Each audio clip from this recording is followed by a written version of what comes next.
But yeah, I started working on the screenplay for this one, and had met Darren shortly thereafter. And something that I should interject too is that Midnight Mass at that point had become popular enough and successful enough that Landmark was finally giving me a budget. And so instead of having $0, we had a few, no, I shouldn't say how much we had, but let's say it wasn't a lot, you know, to put on the kind of drag shows that we were trying to put on. And for no money, I called and asked one of my idols, my icons, nervously, got in touch with her through a friend, and reached out to Mink Stoll, the fabulous John Waters actress, and asked her if she would ever come to a Midnight Mass tribute that we were going to do in her honor. And she was the first ever celebrity or icon to show up, and really just show up. I mean, we were hardly paying her what she was worth, and we did a tribute for her. And I've done many, many shows with her since, but she really showed us that we could, you know, do these things again, and that we could work together and kind of involve our film heroes in some of the stuff we were doing. And I think it's important for me to say that because Mink actually ended up giving me a lot of confidence. And you might, some of you might not know this, but Mink actually is in our movie All About Evil. And so a lot of these things have started to come full circle. And as I was writing the screenplay for All About Evil, Darren's sort of encouragement, his suggestion that he would produce the movie was always in the back of my head. It really gave me a big boost of confidence and made me feel like I could maybe, do this. And so the movie, the screenplay took me 3 years to write because I was writing the screenplay while also going on the road, doing Midnight Mass in other cities, performing regularly at the Tranny Shack, running the Bridge Theater, and just whatever else. So I would write a little bit at a time, and so it took me years to write the screenplay and get it to a place where I thought it was good. Also, with the short, there's no protagonist. There's no movie really. I had to figure out what's the story here, what's the real movie.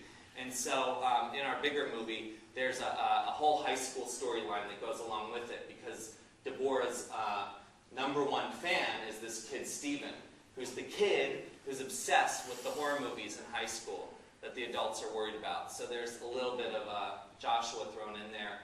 And the kid in the movie is who we go on the journey with.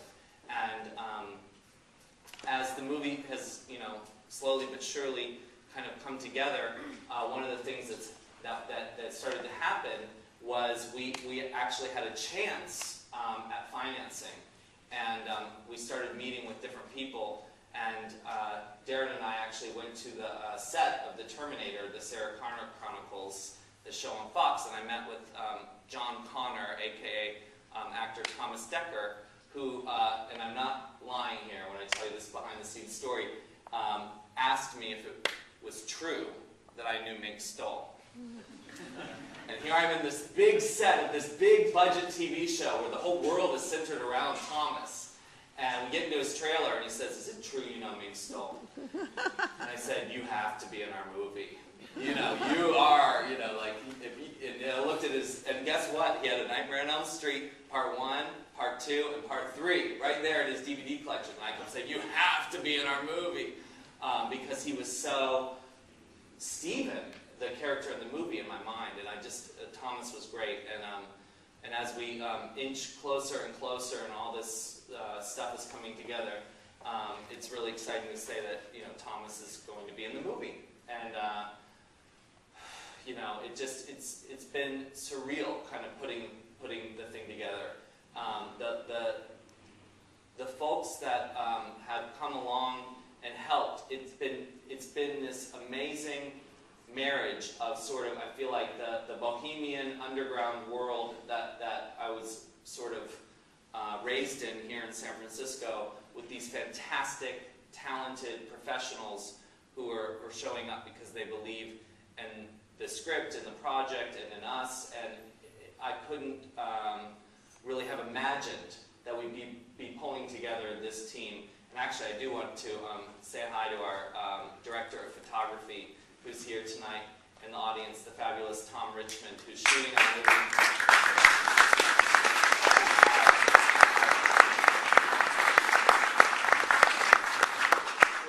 In my mind, is one of the just from Nick and Nora's Infinite Playlist to Right at Your Door, Palindromes, and of course, when I saw Chopping Mall was on there, it's just, he is incredible, and I feel so blessed to have him on my side right now. Brian Benson, Debbie Brubaker, Bobby Barber, our producers team, the locals who have come out to support this project. It's been phenomenal. The wicked stepmother in the movie, that's my friend Timmy Spence, a notorious drag performer, probably the most offensive person I've ever met, to be quite frank, is playing a principal in the movie. He went on to become a real-life school teacher, so he's playing the evil high school principal in the movie. Jennifer, who plays Deborah in this film, is flying back to New York and playing a nurse of a psychiatric hospital. Vin Santos, who plays Mr. Twiggs, is actually a genius musician who's been the musical director at Midnight Mass for years and years and years, and has written some of the best Peaches songs and just done amazing stuff, is doing the score for our movie. And he's doing just an incredible job. It really is this sort of marriage of these worlds